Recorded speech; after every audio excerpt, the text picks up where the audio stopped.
SC, ST, OBC और minorities का उनकी जनसंख्या के हिसाब से उनका रिजर्वेशन इस 50% में होना चाहिए। ये हमारी मांग है और मुझे इस बात का बराबर हक देने के पक्ष में नहीं है जो केवल स्वर्ण जाति की महिलाओं को ताकत देने के पक्ष में है। ऐसे लोगों को भी जवाब देने का समय आ गया है और मैं समझता हूँ देश उसका जवाब जरूर देगा। इसका पास हुआ, उनको OBC को ये समझ में नहीं आ रहा कि भाई इस हिंदू वर्ण व्यवस्था में तुम चौथे वर्ण में आते हो, चौथे पायदान पे, चौथे नंबर की तुम्हारी नागरिकता है। और दूसरी बात, उन बाद इतना आंदोलन, इतनी आगजनी हुई, उसको भी नेतृत्व सारा OBC कर रहा था, जिनके लिए किया वही उसका नेतृत्व कर रहा था। उनको ये पता ही नहीं था कि ये सब OBC रिजर्वेशन उनके लिए था। और इससे भी जो जितना भी थोड़ा बहुत मिला EWS को बिना मांगे 4 दिन में मिल गया। उसके बाद भी अगर OBC के लोगों को समझ में नहीं आता है कि वो वर्ण व्यवस्था में चौथे पायदान पे आते हैं और उनकी स्थिति कितनी बदतर थी, क्यों वो पिछड़े रह गए, तो मुझे लगता है कि फिर इनको बचाएगा कौन? नहीं, वो जाट गुर्जर यादव जो दिल्ली के आसपास जिनकी लैंड एक्वायर हुई है, ज़मीन एक्वायर हुई है, मुआवजा मिला है, जो मजबूत हो गए, वो अपने आप को अब OBC में नहीं गिन रहे हैं। छोटे के लोगों को ये भी कहना चाहता हूँ, एक लड़ाई फिर इंडिया जब गठबंधन की सरकार बनेगी, एक लड़ाई उसके खिलाफ भी लड़नी पड़ेगी। ऐसा नहीं है वो सरकार बन जाएगी तो सब कुछ मिल जाएगा। उनको भी जब तक सामाजिक pressure SC, ST, OBC minority के लोग नहीं बनाएंगे, तब तक इंडिया गठबंधन की सरकार अगर बन जाती है तो वो भी न्याय आसानी से देने वाली नहीं। OBC में भी काफ़ी मात्रा में लोग अब सच को जान रहे हैं, काफ़ी मात्रा में लोग SC, ST, OBC माइनॉरिटी की रिजर्वेशन के अहमियत को समझ रहे हैं। काफ़ी मात्रा में वो लोग ये बात समझ रहे हैं कि उनका सुप्रीम कोर्ट, हाई कोर्ट में प्रतिनिधित्व क्यों नहीं है, उनका सारे देश के विश्वविद्यालयों में वाइस चांसलर उनके क्यों नहीं है, प्रोफेसर्स उनके क्यों नहीं बन पाए। धीरे धीरे उनमें जो पढ़े लिखे लोग हैं, बुद्धिवादी चिंतक लोग हैं, उनको समझ आ रहा है।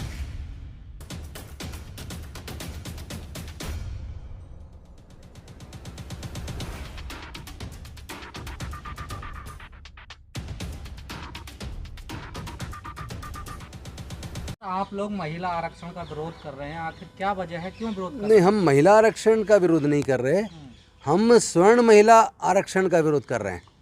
हमारा ये मानना है कि ये 33% नहीं बल्कि 50%, चूँकि आधी आबादी देश की महिलाओं की है तो पूरी आधी आबादी को आधा हिस्सा मिलना चाहिए। 50% रिजर्वेशन महिलाओं के लिए होना चाहिए। उन 50% में SC, ST, OBC और माइनॉरिटीज़ का उनकी जनसंख्या के हिसाब से उनका रिजर्वेशन इस 50% में होना चाहिए। ये हमारी मांग है और मुझे इस बात का दुख है कि संसद के अंदर OBC, SC, ST और माइनॉरिटीज़ के भी सांसद थे और महिला सांसद भी थी। उन सारे सांसदों ने मिलकर इस बिल को, जो अन्याय पर आधारित है, विषमता पर आधारित है, जो स्वर्ण महिलाओं को जो पहले से ताकतवर हैं उनको और ज़्यादा ताकत देने की बात करता है, उस बिल को पास करने में इन लोगों ने मदद की है। ये बेहद शर्मनाक है। पूरे देश की महिलाओं के साथ, खासतौर पे जो उपेक्षित महिलाएं हैं, जो SC, ST, OBC माइनॉरिटीज़ की जो महिलाएं हैं, जिनकी हकमारी हुई है, उनके साथ बहुत बड़ा धोखा हुआ है और इस धोखे में SC, ST, OBC माइनॉरिटी के सांसद शामिल रहे।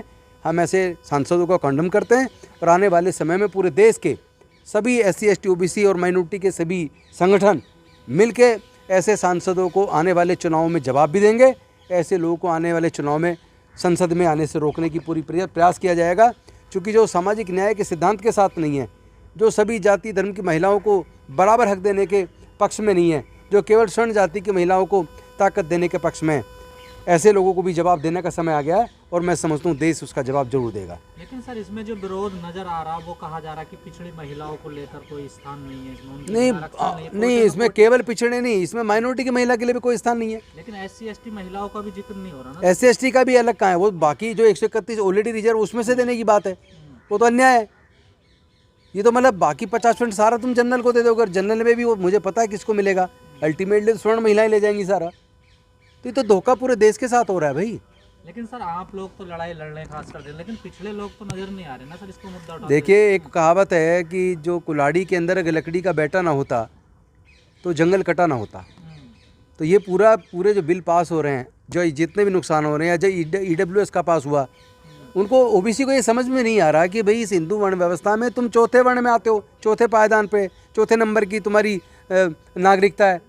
और दूसरी बात, उनको भी मनुस्मृति ने पढ़ने से, शिक्षा से, व्यापार से वंचित रखा, मानवता के दर्जे से वंचित रखा। उनको इस बात का एहसास ही नहीं है कि EWS को आरक्षण 4 दिन में मिल गया। जनरल कैटेगरी को 12% लोगों को 10% आरक्षण बिना किसी सर्वे के, बिना किसी डिमांड के, बिना किसी आंदोलन के, बिना किसी कमीशन के अपॉइंट हुए, उनको 4 दिन के अंदर मिल गया। एक दिन में कैबिनेट में पास हुआ, अगले दिन लोकसभा में पास हुआ, राज्यसभा समाप्त हो गई थी, राज्यसभा का एक दिन बढ़ाया गया, तो तीसरे दिन राज्यसभा में पास, और चौथे दिन आधी रात को साइन करके राष्ट्रपति से उसका नोटिफिकेशन निकाल के 4 दिन में दे दिया। तो ओबीसी को ये बात समझ में नहीं आती क्या कि उनको 43 साल लगे। 1951 में काका कालेलकर आयोग आया ओबीसी रिजर्वेशन को लेके, उसकी रिपोर्ट आई, दबा दी गई। 1978 में बीपी मंडल कमीशन बना ओबीसी रिजर्वेशन के लिए, उसकी रिपोर्ट आई, वो खत्ते में दबा दी। 80 में रिपोर्ट आई, खत्ते में दब गई।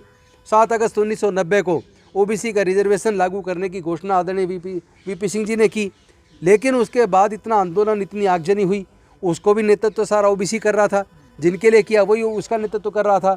उनको ये पता ही नहीं था कि ये सब ओबीसी रिजर्वेशन उनके लिए था।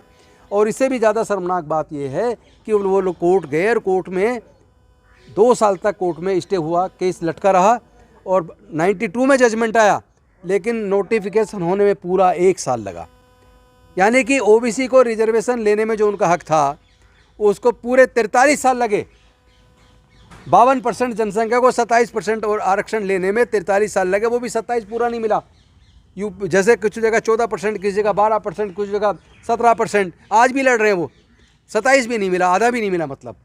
और दुख की बात यह है कि उनके रिजर्वेशन में 43 साल लगे, जो जितना भी थोड़ा बहुत मिला ईडब्ल्यूएस को बिना मांगे 4 दिन में मिल गया। उसके बाद भी अगर ओबीसी के लोगों को समझ में नहीं आता है कि वो वर्ण व्यवस्था में चौथे पायदान पे आते हैं और उनकी स्थिति कितनी बदतर थी, क्यों वो पिछड़े रह गए, तो मुझे लगता है कि फिर इनको बचाएगा कौन अगर वो अपने हक के बारे में जागरूक नहीं है, अपने हक के लिए लड़ना नहीं जानते। संसद में भी अपने हक के लिए जिस मजबूती के साथ उन्हें आवाज़ बुलंद करनी चाहिए थी, वो अपनी पार्टी से बन गए और पार्टियों के साथ उन्होंने अपने ही खिलाफ वोट डाल दिया। लेकिन इस लड़ाई को लड़ा जाएगा। ओबीसी में बहुत लोग अब समझदार हो रहे हैं, जिनको पूरा कंसेप्ट समझ आ रहा है, पूरा धोखा उनको समझ आ रहा है किस तरह उनके साथ धोखेबाजी हुई है, और पूरा SC ST ओबीसी और माइनॉरिटी मिल के आने वाले 2024 में इस केंद्र को भी और उन सांसदों को भी जिन्होंने ये धोखा किया है, उनको सबको जवाब दिया जाएगा और आपके सामने रिजल्ट आएगा। मिशन जय भीम के माध्यम से हम पूरे देश के अंदर इस लड़ाई को आगे बढ़ा रहे हैं। इधर से संविधान बचाओ संघर्ष समिति और तमाम जितने बहुजन समाज के संगठन हैं, SC ST OBC माइनॉरिटी के, धीरे धीरे आपस में सब में कोऑर्डिनेशन बन रहा है और हम लोग इसको बहुत मजबूती से इस लड़ाई को लड़ने वाले हैं।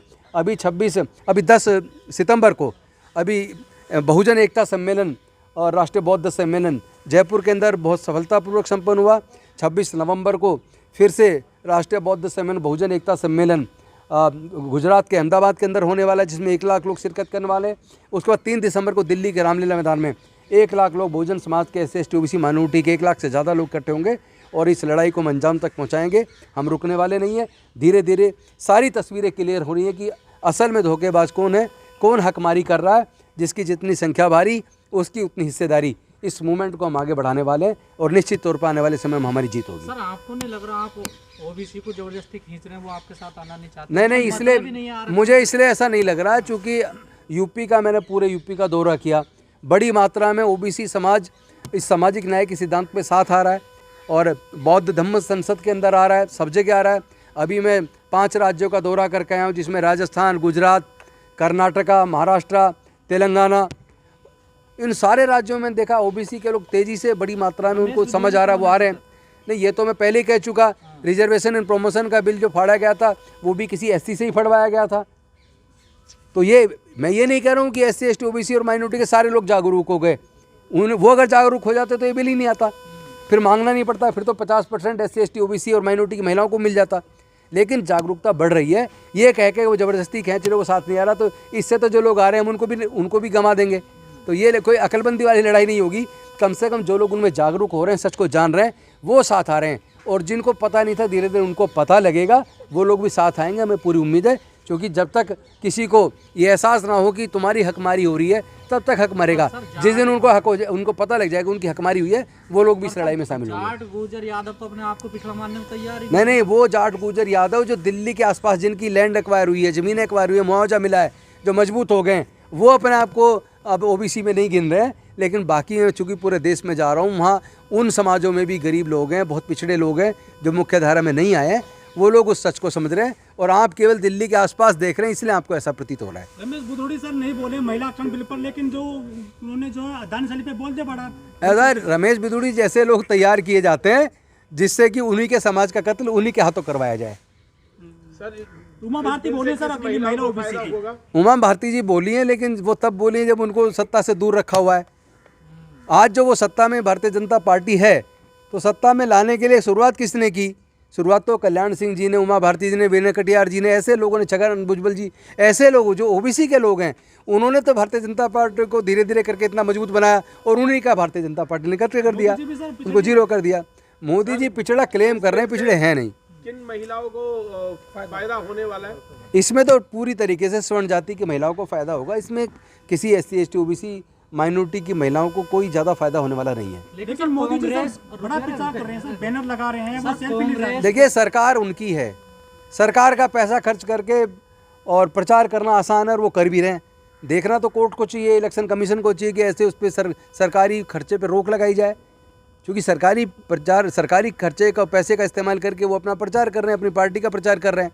लेकिन अनफॉर्चुनेट है। इस पे कांग्रेस बड़ी प्रखरता से सवाल उठा रही है, पिछड़ों की बात कर रही है। देखिए, कांग्रेस प्रखरता से उठा रही है, लेकिन कांग्रेस को भी अपने चरित्र में झांकना पड़ेगा। 2011 की जनगणना कांग्रेस ने जातिगत जनगणना कराई थी, लेकिन उसके आंकड़े जारी नहीं किए, और उस वक्त जो बिल लेके आई थी वो भी कांग्रेस लेके आई थी, महिला आरक्षण का। उस वक्त भी वो OBC SC ST माइनॉरिटी चारों को तो उन्होंने हक देने की बात नहीं की थी। अच्छी बात है, चलो दे रहा है, दुरुस्त है। अगर आज वो सामाजिक न्याय के सिद्धांत पे कांग्रेस आ रही है, लेकिन बहुत अच्छी बात है, और हम इंडिया गठबंधन को जिताने के लिए तो हमने आह्वान भी किया है। लेकिन मैंने साथ में अपने SC ST OBC माइनॉरिटी के लोगों को ये भी कहना चाहता हूँ, एक लड़ाई फिर इंडिया जब गठबंधन की सरकार बनेगी, एक लड़ाई उसके खिलाफ भी लड़नी पड़ेगी। ऐसा नहीं है वो सरकार बन जाएगी तो सब कुछ मिल जाएगा। उनको भी जब तक सामाजिक pressure SC ST OBC minority के लोग नहीं बनाएंगे, तब तक इंडिया गठबंधन की सरकार अगर बन जाती है तो वो भी न्याय आसानी से देने वाली नहीं है। क्या मोदी जी महिलाओं के साथ धोखा कर रहे हैं? वो तो सबके सामने है। महिलाओं के साथ तो धोखा हो गया है, कर दिया है उन्होंने, कर नहीं रहे, कर चुके हैं। वो धोखा कर चुके हैं, और वो बार बार धोखा दे रहे हैं। कोई नई बात नहीं, उनकी आदतन इस तरह का धोखा देते रहते हैं, झूठ बोलते हैं, लोगों को झूठा प्रचार करके वोट ले लेते हैं, और बाद में अपने वादे से भाग जाते हैं। ये कोई नई बात नहीं है। चेंज हो जाएगा तो इन बिलों का क्या करेंगे लोग? संविधान चेंज करने की आपके सामने बात कही थी। नहीं, अगर उनकी सरकार आती है, उनके तो एजेंडे में है संविधान बदलना। लेकिन भारत के लोग इतने कमज़ोर नहीं है। जिस संविधान ने उनको न्याय प्रदान किया है, जिस संविधान को ने उनको हिस्सेदारी भागीदारी दी है, चाहे वो कम ही मिली है, वो पूरी छिन जाने वाली है। तो लोगों को समझ में आ रहा है, उसको लोग सफल नहीं होने देंगे। 2024 में निश्चित तौर पर भारतीय जनता पार्टी और उनका पूरा गठबंधन मिलके 200 के आसपास उनको सीट मिलने वाली है, और वो बुरी तरह हारने वाले हैं। लेकिन सर जो OBC के लोग हैं वो तो खेत खलियान वाले हैं, पैसे दौलत है, कॉलेज उनके पास में, स्कूल भी चल रहे हैं। कितने वाइस चांसलर हैं उनके? एक वाइस चांसलर उनका नहीं है, सुप्रीम कोर्ट में एक जज नहीं है उनका, तो कौन सी ताकत है? उन्हें चाहिए नहीं ना सर वाइस चांसलर, उन्हें कोर्ट ही चाहिए एक बड़ी। नहीं, आप नेगेटिव मत लीजिए। OBC में जो पॉजिटिव काम कर रहे हैं, जो समझ रहे हैं इस षड्यंत्र को कि हकमारी हो रही है, वो लोग इस आंदोलन को लड़ भी रहे हैं, तो उनको सबको इग्नोर नहीं किया जा सकता। OBC जो आप जो बता रहे हैं, लेकिन वो अपने समाज को समझा भी तो नहीं पा रहे हैं ना। नहीं, समझा रहे हैं, प्रयास चल रहा है। मैं पूरे देश में जा रहा हूँ, मैं देख पा रहा हूँ, सर आप हो सकता नहीं देख पा रहे हो। आपने पढ़ा है संविधान, लेकिन उन्होंने तो कुछ पढ़ा ही नहीं जो समझाएंगे नहीं, लोगों को। ऐसा नहीं है। मैं फिर दोहरा रहा हूँ, OBC में भी काफ़ी मात्रा में लोग अब सच को जान रहे हैं। काफ़ी मात्रा में लोग SC ST OBC माइनॉरिटी की रिजर्वेशन के अहमियत को समझ रहे हैं। काफ़ी मात्रा में वो लोग ये बात समझ रहे हैं कि उनका सुप्रीम कोर्ट, हाई कोर्ट में प्रतिनिधित्व क्यों नहीं है, उनका सारे देश के विश्वविद्यालयों में वाइस चांसलर उनके क्यों नहीं है, प्रोफेसर्स उनके क्यों नहीं बन पाए। धीरे धीरे उनमें जो पढ़े लिखे लोग हैं, बुद्धिवादी चिंतक लोग हैं, उनको समझ आ रहा है, और वो लोग अपने समाज के लोगों को समझा रहे हैं। ये कह के कि वो बिल्कुल ही नहीं समझ रहे हैं, इससे तो हम उन लोगों का भी अपमान करेंगे जो OBC के लोग समझ के इस आंदोलन में आगे आके काम कर रहे लेकिन हैं। सर 1990 में मंडल आयोग की जो रिपोर्ट आई थी, लागू की गई थी, सब ज्यादा OBC ने विरोध किया था, बड़े किया था। मुझे लगता है उसमें थोड़ी सी सरकार की भी गलती थी कि उन्होंने जल्दबाजी में लागू करने की घोषणा तो की, लेकिन घोषणा करने से पहले उन्हें TV चैनल के माध्यम से, अखबार के माध्यम से ये भी बताना चाहिए था कि ये मंडल कमीशन की जो सिफारिशें लागू हुई हैं, इससे SC ST के रिजर्वेशन उसका नहीं बढ़ाया जा रहा, बल्कि OBC जो वंचित रहेगा उसको दिया जा रहा है। लेकिन उनको लगा जैसे SC ST का बढ़ा दिया, और दूसरे लोगों ने चलाक लोग उनका इस्तेमाल किया, उनको दिग्भ्रमित किया, और उनको उसमें लड़ाई में झोंक दिया। सर एक सवाल और आपसे, संसद वो राज्यसभा में जो मनोज झा जी ने जो वो ठाकुर कुआं पढ़ा है, तो काफी उनकी मुखालफत हो रही है, और लोग उन पे हावी हो रहे हैं। जो कोई हावी नहीं, कुछ नहीं होने वाला। जो लोग जातिवादी मानसिकता के लोग हैं, वो सिवाय हावी होने के कुछ और कर भी नहीं सकते। लेकिन ज़मीन पर आंदोलन SC ST OBC माइनॉरिटी का मजबूती से चल रहा है, और आपके सामने रिजल्ट होगा। निश्चित तौर पे NDA की बहुत भारी हार होने वाली है।